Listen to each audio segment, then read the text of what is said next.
Chegamos ao final do nosso curso, chegamos ao final dos 10 conselhos para revolucionar o seu casamento. Eu tenho certeza que foi muito edificante para todos nós. Na verdade, agora nós colocamos em prática aquilo que ouvimos, aprendemos. Que bom que você chegou até aqui. O último conselho que eu quero te dar talvez seja o mais importante deles.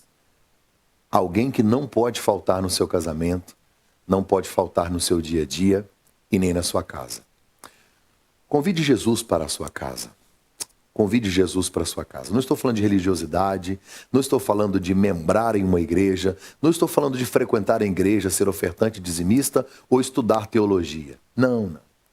Estou dizendo em fazer da sua casa um ambiente onde Jesus tenha prazer em estar, em morar, em viver e em realizar a vontade dele através de sinais, através da sua presença e da bênção dele sobre a sua casa. Para isso eu quero convidar você a abrir a sua Bíblia em Marcos, capítulo de número 2. É um texto que eu gosto muito, um texto simples e que tem algumas verdades importantes a respeito do assunto. Marcos capítulo 2. Alguns dias depois, Jesus entrou outra vez em Cafarnaum e soube-se que Jesus estava em casa.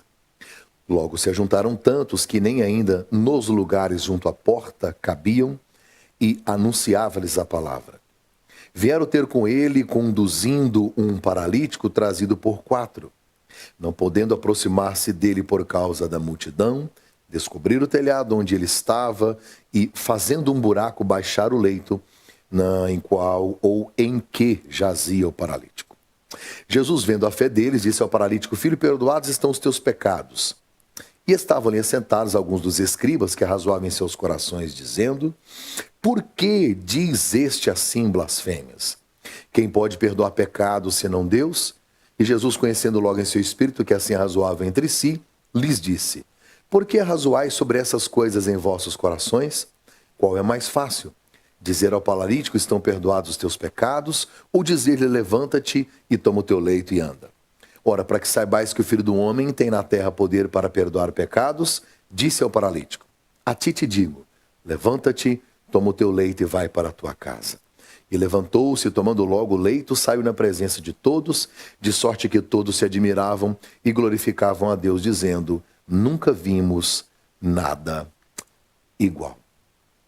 Durante os 3 anos e meio de ministério do Senhor Jesus, ele escolheu um lugar para morar. Ele decidiu ficar na cidade de Cafarnaum, em frente a um lago de água doce chamado Mar da Galileia, ao lado de Tiberíades, perto do Monte das Bem-aventuranças, próximo a Tábiga, onde ele convidou e chamou os apóstolos para o ministério. Esta a região da Galileia, onde Jesus escolhe para morar como hóspede permanente e de maneira estratégica, geográfica, facilitando ali o desenvolvimento do seu ministério por 3 anos e meio. E Jesus decidiu escolher a casa de Pedro ou a casa da sogra de Pedro ali em Cafarnaum, para que ele pudesse morar. O Evangelho segundo escreveu Marcos foi escrito para os romanos. Você percebe que Marcos mostra um Jesus que tem pressa. Um Jesus que entra, saindo Jesus, entrando Jesus, passando Jesus. Mas aqui no capítulo 2, Jesus não está passando, nem entrando, nem saindo. Ele está em casa. E o detalhe do texto é que ele não está numa casa, não é qualquer casa. Literalmente ele está em casa. Ele não é o dono da casa, mas é a casa que ele escolheu para morar. Olhando para o texto, algumas perguntas vêm à minha mente. Quais as características de uma casa que Jesus tem prazer em morar nela?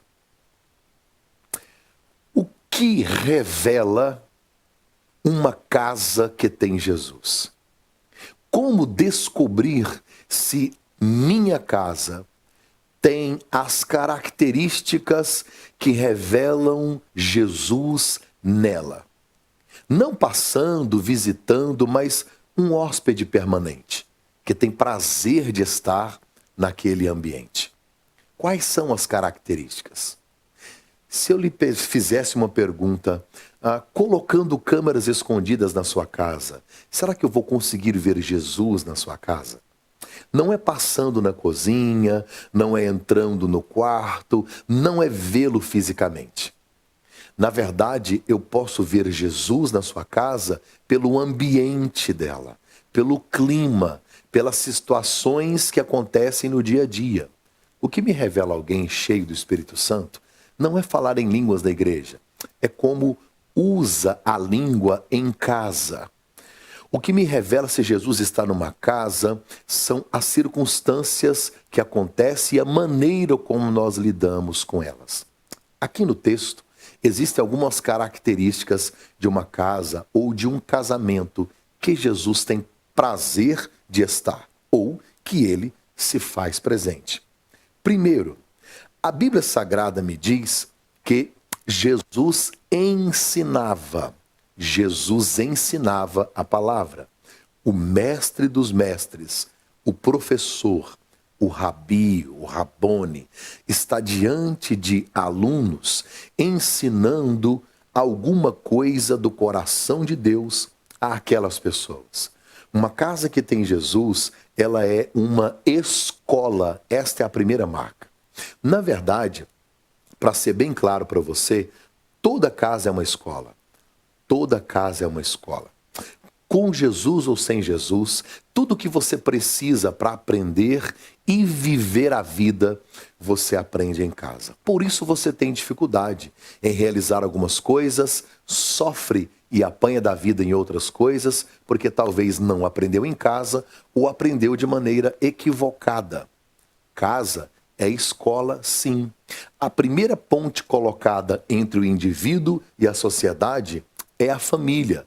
Lá somos forjados, treinados, tratados, amadurecidos, e é ali que Deus quer nos tornar pessoas de bem para a sociedade. Agora, toda casa é uma escola, com Jesus ou sem Jesus. Casamento também é uma escola.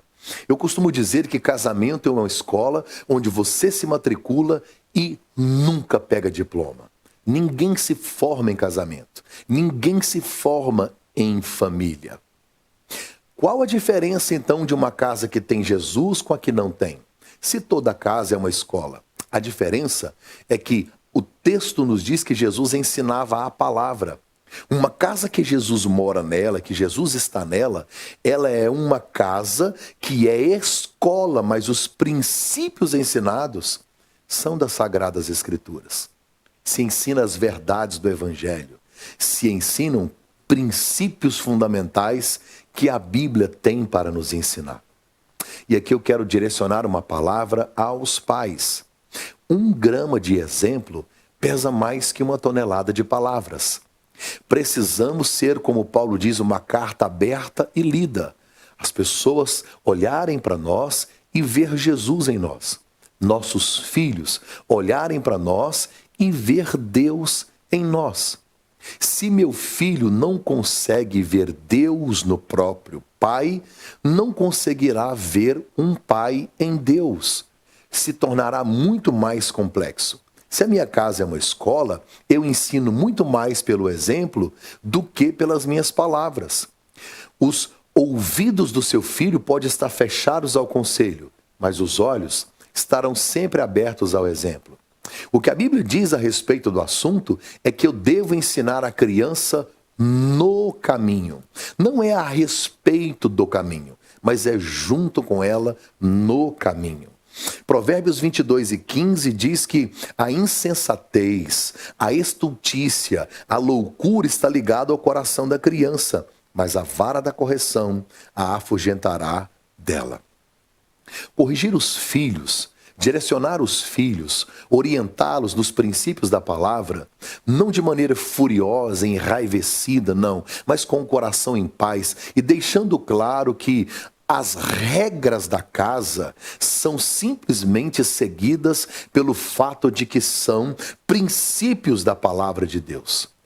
Agora, há um provérbio que diz assim, se o pai é um alho e a mãe uma cebola, como podem os filhos exalar um bom perfume? Eu li um livro de desabafos infantis, achei muito interessante.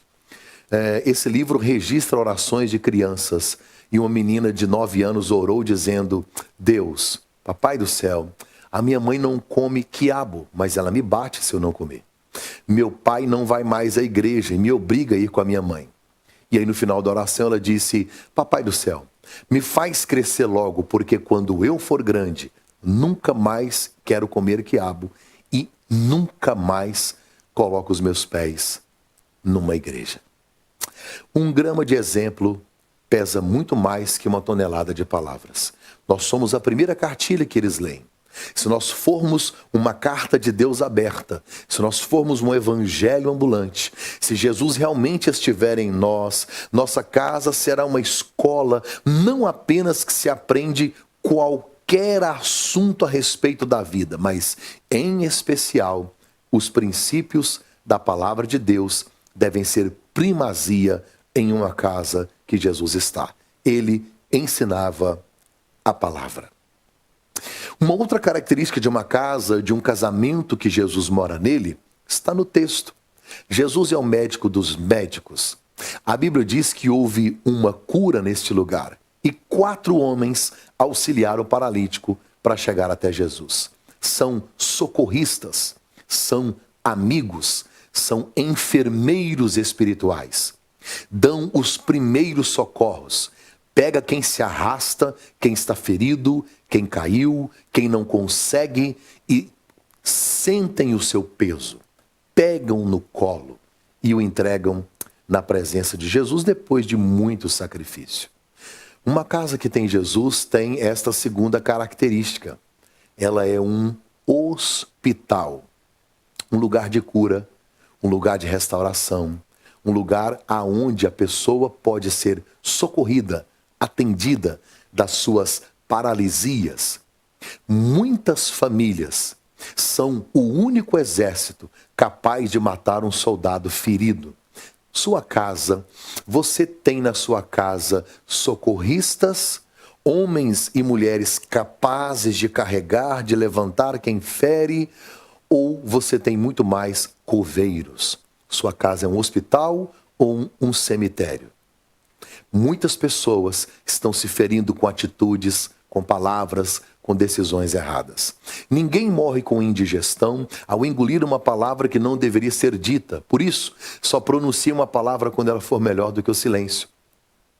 A Bíblia diz que é melhor serem 2, porque se um cair, olha a probabilidade, um dia alguém vai cair.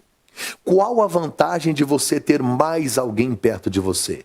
É que o outro vem e levanta. Se dormir junto, se aquece. Se o inimigo vier, os 2 lhe resistirão. Se trabalharem juntos, tem melhor paga no trabalho. Ai daquele que estiver só. Este homem se arrasta, mas tem 4 amigos. Quem de nós em casa se dispõe a ser este, que tem coragem de pagar o preço para carregar o outro? Um dia, seu filho vai cair. Um dia, seu cônjuge vai errar. Um dia alguém na sua casa vai se arrastar emocionalmente, financeiramente, espiritualmente. E quando alguém se arrasta, se a minha casa tem Jesus, não tem nenhum sentido jogar fora quem se arrasta. Pelo contrário, eu tenho que ser um facilitador para que esta pessoa se encontre com quem mora na minha casa. Se Cristo governa, se Ele mora na minha casa, não basta apenas a casa ser uma escola. Tem que necessariamente ser um hospital. Outra característica interessante de uma casa que Jesus mora nela é que, além de escola e hospital, ela é um refúgio, um lugar de paz. Observou a casa de Pedro? A Bíblia diz que não havia lugar junto à porta. Ou seja, tem uma porta. Janelas pequenas. Uma casa de adobe, uma casa da Palestina, de séculos atrás. Um pouco de pedra, um pouco de palha, muito rústica. Uma casa sem conforto, sem estrutura, sem nada a oferecer. Lá dentro é muito mais desconfortável. Lá dentro é mais quente. Lá dentro tem tumulto, você fica em pé. Só que as pessoas preferem ficar dentro do que fora. E não pela estrutura que a casa oferece. Não tem Wi-Fi, não tem ar-condicionado, não tem sauna, não tem piscina, não tem garagem. Uma casa sem nenhuma estrutura. E todos preferem ficar lá dentro. Por quê? Porque o príncipe da paz está lá. E como é maravilhoso ficar onde ele está. O melhor lugar do mundo deveria ser a sua cama. O melhor lugar do mundo tem que ser a sua casa.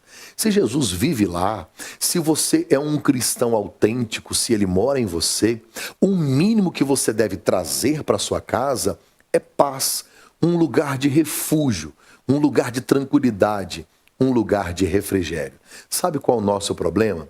É que a gente come estresse na rua, come estresse no trânsito, come estresse no trabalho e a gente vomita em casa. Por quê? Nós confundimos intimidade com desrespeito. O apóstolo Paulo, ele escreveu a região da Galácia, aos Gálatas. Você que está estudando aqui na Academia de Pregadores sabe disso. Antioquia da Pisídia, Listra, Icônio e Derbe. 4 cidades numa região onde a igreja estava numa briga muito ferrenha. Por causa do sábado, por causa da circuncisão, por causa de judeus convertidos e gentios juntos, havia uma confusão. E o apóstolo Paulo diz uma frase aos Gálatas que serve muito para quem briga muito dentro de casa. Ele diz aos Gálatas assim: cuidado para que não vos mordeis e vos devorais. Muitas pessoas estão com o coração sangrando porque foram esfaqueados com palavras afiadas.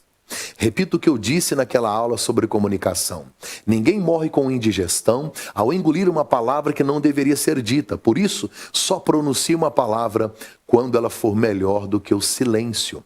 Se você não tem nada de bom para falar, mantenha o silêncio. Porque ao invés de você ser os 4 que carregam, ao invés de você ser um auxílio, ao invés de você ser um apoio, uma ajuda, ao invés da sua casa ser um hospital, um refúgio, pode estar sendo um lugar de morte, um lugar onde Jesus não tem prazer de estar. Uma casa em que Jesus está não é só uma escola, um hospital ou um refúgio. Olha que coisa extraordinária. Jesus, o Rei dos Reis, está nesta casa. Jesus, o Senhor que deve ser honrado e adorado, está nesta casa. Ele cura um paralítico. Jesus está lá com um propósito: pregar a palavra. Quando o paralítico recebe o perdão e ele é curado, a Bíblia diz que todos deram glória a Deus. Ou seja, nesta casa tem Bíblia. Nesta casa tem adoração. Nesta casa, Jesus está nela. Nesta casa tem cura. E nesta casa tem perdão. Esta casa tem uma característica. Ela é uma igreja. O maior desafio dessa geração não é levar a família à igreja. É fazer da sua casa uma igreja. Orar, ler a Bíblia, aprender juntos a respeito de Deus. Não há mais devocionais diários em família. Perdemos o hábito da oração. A palavra orar, escrita ao contrário, é raro. Raro. Quem raramente ora, raramente vence. Estamos vivendo uma geração que desaprendeu a orar. Desaprender. Não existe oração errada. Errado é não orar. Quando Jesus ordena você entrar no seu quarto e fechar a sua porta, ele diz: entra no quarto e fecha a porta. Ele não diz: o teu pai que te ouve te recompensará. Não, o teu pai que te vê. Porque Deus já sabe o que você vai falar. Não é o que você fala que é relevante. É o fato de você ter reservado um tempo para estar em oração. A maior declaração de amor que um homem pode fazer por uma mulher é orar por ela. Escute, palavra de pai e mãe é decreto. A oração de um justo pode muito em seus efeitos. Sabe como que eu aprendi a orar? Sabe como que eu aprendi a orar? Com a minha mãe. A minha mãe nunca me disse: você tem que orar. A minha mãe nunca me disse 10 regras da oração eficaz. mas eu cansei de acordar às madrugadas, durante a minha adolescência, com os soluços da minha mãe, ela ajoelhada aos pés da cama, debruçada nas minhas pernas e dizendo: Deus, salva esse menino. Deus, abençoe ele. Use ele na tua obra. Eu tinha 12, 13 anos, a minha mãe já orava pelos meus filhos. Você ora na sua casa? Você reúne sua família para orar? Sabia que o seu casamento será revolucionado quando vocês dois começarem a orar juntos? Orar juntos. Se dois concordarem aqui na terra, coisas extraordinárias podem acontecer. Esta casa é uma igreja. Não é só uma escola onde se ensina a palavra, um hospital onde há cura, mas também um refúgio, um abrigo de paz e uma igreja. Só que quando o telhado é quebrado, os 4 homens estão para descer o paralítico, a Bíblia diz assim: e vendo Jesus a fé deles. Uma casa que tem Jesus, ela tem muita fé. Muita fé. Só que a fé sem obras é morta. Como que Jesus viu a fé deles? Jesus olha para cima e percebem que quebraram, fizeram um buraco no telhado. Um homem está pendurado, descendo, paralítico, outros 4 amigos ajudando. Quando Jesus vê a atitude, o trabalho executado com excelência, com vontade, quando Jesus vê a atitude, Jesus, ele olha e tem uma única convicção: isso é fé. Talvez seja isso que esteja faltando no seu casamento, atitude. Porque a ideia do texto é: telhado quebrado, paralítico inteiro. Telhado inteiro, paralítico quebrado. Será que algumas paralisias ainda permanecem no meu relacionamento porque eu não tenho coragem de quebrar o telhado? Será que algumas coisas estão prejudicando o meu relacionamento porque eu não tenho coragem de perder algo para ganhar em casa, para ganhar, para que as paralisias cessem? Para ser mais claro, se você estiver com problemas financeiros, não precisa quebrar o telhado, basta quebrar o cartão de crédito. Se você estiver sendo tentado, cercado, cerceado por alguém que te envia mensagens, não precisa quebrar o telhado, basta bloquear no celular. Tem coisas que você vai fazer na sua vida que você vai perder financeiramente, que você vai perder em outras áreas, só que você precisa decidir o que você quer perder. A vida não tem ganho sem perdas. O que vale mais para você, coisas ou pessoas? Aqui no texto, valeu o ser humano. Eles preferem o paralítico andando e o telhado quebrado. Eu vivo uma geração que quer que Lázaro saia, mas não quer remover pedras. Quer que Lázaro ande, mas não quer desatá-lo para deixá-lo ir. Uma geração que quer que Jericó caia e não dá uma volta nela. Uma geração que quer que o cego veja, não vai se lavar em Siloé. Uma geração que quer que Naamã receba a cura da lepra e não dá um mergulho no Jordão. Telhado quebrado, paralítico inteiro. Telhado inteiro, paralítico quebrado. Talvez você precisa quebrar o seu orgulho para que o perdão entre na sua casa. Talvez você precisa quebrar algumas coisas, paradigmas, protocolos, coisas que vão lhe fazer falta, que vão prejudicar talvez as suas finanças, mas que vai fazer com que alguém que está se arrastando caminhe, levante, ande. Qual preço você está disposto a pagar por aqueles que você ama? Eu vou repetir uma frase da última aula. Sua riqueza não está nas coisas que você possui. A sua riqueza está nasquelas coisas que você jamais trocaria por dinheiro. Vou repetir. Sua riqueza não está nas coisas que você possui. A sua riqueza está nas coisas que você jamais trocaria por dinheiro. Uma casa que tem Jesus tem muita fé. Quando o paralítico chega diante de Jesus, ele não diz levanta e anda. Não. Quando o paralítico para em frente a Jesus, Jesus olha para ele e diz: perdoados estão os teus pecados. Por quê? Porque uma casa que tem Jesus tem que ter perdão. Eu falei sobre isso na outra aula, que é a aula sobre o perdão, o conselho. Decida perdoar. Mas aqui, mais uma vez, o Espírito Santo nos mostra no texto que Jesus, antes de realizar o milagre, Jesus decide perdoar. Perdão não é sentimento, é decisão. Perdão tem a ver com perda. O diminutivo de perda é perdinha, o aumentativo é perdão. Só que nós não fomos treinados para perder. Perdão é uma perda grande, só que a gente prefere ter razão do que ser feliz. Casamento se arrastando, famílias se arrastando, gente paralisada, relação sexual parada, tudo paralisado. Quebramos até o telhado, mas não conseguimos liberar o perdão. Não conseguimos perdoar, reconhecer e amar a fraqueza do outro.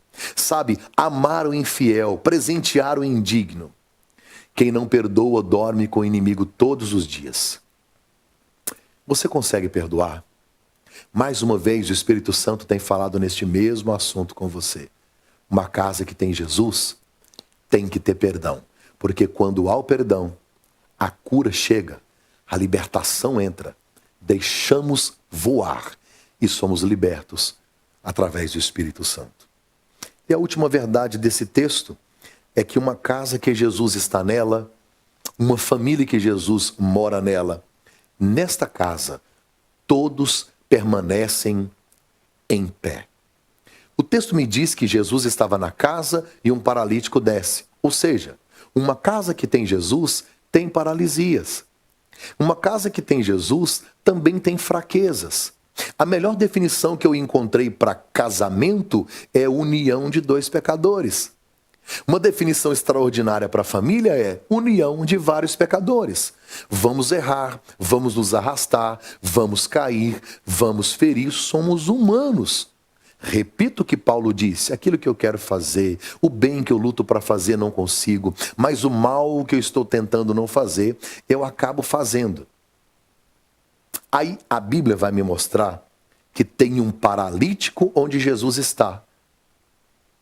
Sempre teremos alguma coisa se arrastando, mesmo Jesus estando. A vida cristã não é uma sala VIP com ar-condicionado. É muito mais um campo de batalhas do que um parque de diversões. Quando você convida Jesus para sua casa, você não recebe uma carteirinha dizendo livre dos problemas da vida, ou uma carta de alforria dizendo a partir de hoje, nada vai acontecer de ruim, ninguém vai se arrastar. Ora, nós somos fracos, falhos, pecadores, carentes da graça. Mesmo Jesus estando num barco, vai ter tempestade. Mesmo Jesus morando na casa de Pedro, alguma hora alguém vai ter uma febre e Jesus vai precisar curá-lo. O fato de Jesus estar na sua casa não significa que não haverão paralisias. O fato de Jesus amar a sua família não significa que Lázaro um dia não adoecerá. Qual a diferença então de Jesus estar ou não? É que ele tendo liberdade, ele estando na casa, um dia essa paralisia cessa. Um dia sua vida financeira para de se arrastar. Um dia seu casamento para de se arrastar. Porque ele tem prazer de realizar milagres quando nós abrimos a porta da nossa casa, da nossa vida, do nosso coração, do nosso casamento, para que ele possa morar e estar lá. Uma casa que tem Jesus, ela é uma escola que se ensina a palavra. É um hospital, um lugar de cura. É um refúgio, porque lá está o príncipe da paz. É uma igreja onde a palavra é pregada, onde há glória a Deus, há clima, há ambiente de adoração e de celebração ao Senhor. Também é um lugar de muita fé, porque se o telhado for quebrado, o paralítico ficará inteiro. É uma casa onde há perdão, porque sem perdão não há milagre. Mas, se houver o perdão, uma casa que tem Jesus nela, todos conseguem permanecer em pé. Eu quero te contar uma história que eu acho muito interessante. E eu quero que você preste muita atenção, porque ela fala muito ao meu coração. Um dos maiores pintores da história, morando na Europa, já estava perto de se aposentar.